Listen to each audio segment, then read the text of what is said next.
अनेक शहरं स्मार्ट सिटीजमध्ये घेतलेत. आपलं नाशिकही घेतलं आहे.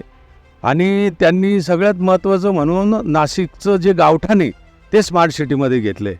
आता गावठाणामध्ये दोन्ही बाजूनी सगळ्यात महत्त्वाचं जर कधी नाशिकची ओळख असेल तर ती गोदावरी आहे.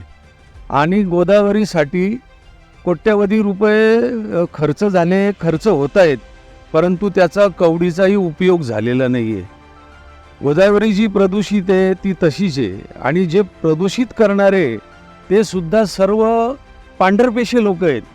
म्हणजे या नाशिकची जी इंडस्ट्री आहे, या इंडस्ट्रीवाले स्वतःसाठी खूप मोठमोठ्याल्या मीटिंग घेतात, मिरवतात, परंतु यांच्या स्वतःचा एकही प्लॅन्ट, म्हणजे यांनी स्वतः जे काही यांचं प्रोडक्शन असेल, जे काही पाणी वापरतात ते फिल्टर करून नंतर सोडलं पाहिजे. परंतु एकाही फॅक्टरी मालकाचं किंवा एकही फॅक्टरीवाला यांचा फिल्ट्रेशन प्लॅन्ट नाही आहे.